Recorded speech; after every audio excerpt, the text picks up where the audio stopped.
Corona महामारीच्या आठवणी आजही ताज्या असताना जगात आणखी एका व्हायरसची एंट्री झाली आहे.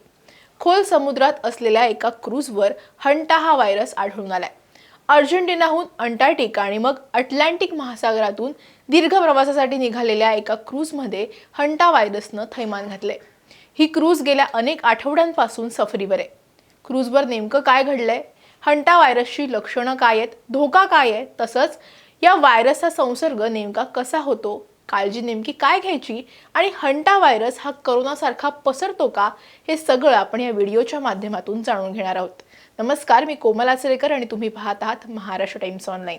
या व्हिडिओला सुरुवात करण्यापूर्वी एक महत्त्वाची आठवण, जर तुम्ही महाराष्ट्र टाइम्सचं यूट्यूब चॅनल अजूनही सबस्क्राईब केलं नसेल तर ते लगेच करा. MV होंडियस या क्रूझवर हंटा व्हायरसनं तिघांचा मृत्यू झालाय. क्रूझमधून प्रवास करत असणाऱ्या प्रवाशांना व्हायरसची लागण झाली. डच कंपनीची ही आलिशान क्रूझ अर्जेंटिनाहून निघाली होती आणि 10 मे रोजी स्पेनच्या कॅनरी बेटांवर ती पोहोचण्याची शक्यता आहे. क्रूझ कंपनी, जागतिक आरोग्य संघटना म्हणजे WHO आणि क्रूझ ट्रेकिंगमधून मिळालेली जी माहिती आहे त्यानुसार काही प्रवासी आणि कर्मचाऱ्यांची प्रकृती ही अचानक बिघडली. यामुळे क्रूझ काही बेटांवर थांबवण्यातही आली. क्रूझ दक्षिण अटलांटिक परिसरात असताना 70 वर्षीय डच प्रवासी आजारी पडला. त्यानंतर त्याचा मृत्यू झाला. यानंतर महिनाभर दक्षिण आफ्रिकेतील एका लॅबमध्ये तपासणी करण्यात आली आणि त्यातून हंटा विषाणूच्या संसर्गावर शिक्कामोर्तब करण्यात आलं. त्यावेळी क्रूझ ही दक्षिण आफ्रिकेपासून जवळपास 3500 किलोमीटर दूरवर समुद्रात होती. तोपर्यंत क्रूझमधील 3 जणांचा मृत्यू झाला होता. डच दाम्पत्याचा ह्या मृतांमध्ये समावेश आहे. आधी डच पती होता, तो दगावला. त्यानंतर त्याच्या पत्नीनंही अखेरचा श्वास घेतला. दक्षिण आफ्रिकेतील जोहान्सबर्गमधील रुग्णालयात तिची प्राणज्योत मालवली. 2 मे रोजी एका जर्मन नागरिकाचा सुद्धा याच्यात मृत्यू झालाय.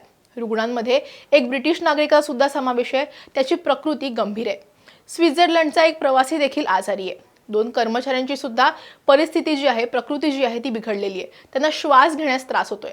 त्यांना नेदरलँडमधील एका रुग्णालयात दाखल करण्यात आले. अन्य काही प्रवाशांमध्ये सुद्धा या व्हायरसची सौम्य लक्षणं आढळून आली आहेत. दरम्यान या सगळ्या प्रकरणांमधील एक अहवालानुसार 10 एप्रिल रोजी जेव्हा क्रूझ निघाली तेव्हा या आलिशान क्रूझवर 28 देशातील सुमारे 150 प्रवासी होते आणि कर्मचारी देखील होते. परंतु 24 एप्रिल रोजी सेंट हेलेना बेटावर 12 लोक उतरले. जागतिक आरोग्य संघटनेनं आता त्या 12 देशांना अलर्ट केले, ज्यांचे नागरिक प्रवासावेळी दक्षिण अटलांटिक महासागरातील सेंट हेलेना या दुर्गम ब्रिटिश प्रदेशामध्ये या क्रूझमधून खाली उतरले होते.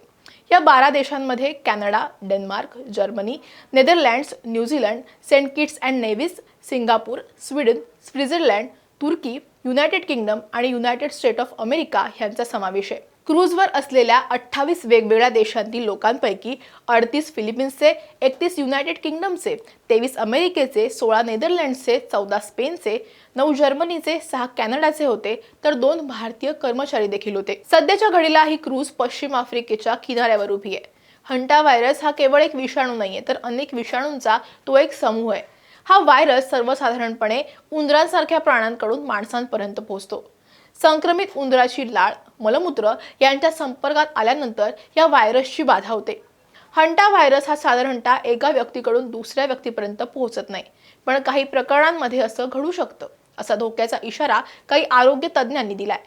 पण हा हंटा व्हायरस किती घातक आहे, त्याचे प्रकार काय आहेत, त्याची लक्षणं कोणती आहेत, काळजी नेमकी याच्यात काय घ्यायची, हे सगळं आता आपण डॉक्टरांकडूनच जाणून घेऊयात. हंटा व्हायरस म्हणजे काय?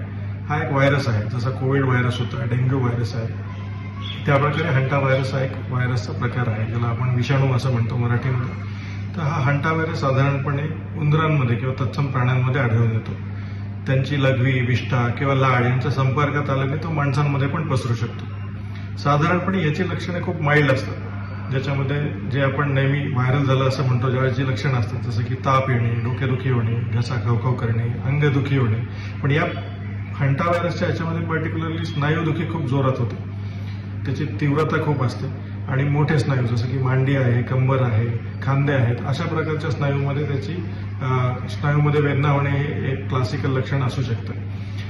सिरियस फॉर्म्स खूप कमी प्रमाणामध्ये याचे कॉम्प्लिकेशन होतात, पण सिरियस ज्यावेळेस हा आजार होतो त्यावेळेस त्याची लक्षणं म्हणजे श्वास घेण्यात त्रास होणे किंवा ऑक्सिजन कमी होणे अशी असू शकतात. साधारणपणे याचे 2 प्रकार असतात. एकाला म्हणतात हंटा व्हायरस पल्मोनरी सिंड्रोम ज्याच्यामध्ये प्रामुख्याने फुफ्फुसामध्ये कॉम्प्लिकेशन्स होतात. आणि दुसरा आहे हेमोरॅजिक रिनल सिंड्रोम, ज्याच्यामध्ये रक्तस्राव होणे आणि किडनी निकामी होणे अशी लक्षणं दिसू शकतात. या हंटा व्हायरससाठी कुठल्याच प्रकारची लस किंवा असं एक पर्टिक्युलर अँटीव्हायरल किंवा औषध असं अवेलेबल नाही आहे. साधारणपणे याची ट्रीटमेंट लक्षणानुसारच केली जाते आणि कॉम्प्लिकेशन झाले तर मग पेशंटला आयसीयूमध्ये मॅनेजमेंट गरजेचे असू शकते.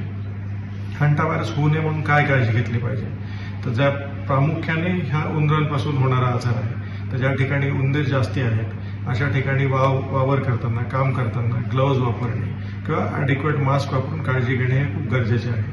माणसांकडून माणसांकडे होणारं ट्रान्समिशन, ज्या पद्धतीने आपण कोविडमध्ये पाहिलं की एक कोविड असलेल्या माणसापासून दुसऱ्या व्यक्ती जे त्याच्या संपर्कात येते अशा दुसऱ्या व्यक्तीला लगेच त्याची लागण होत असते.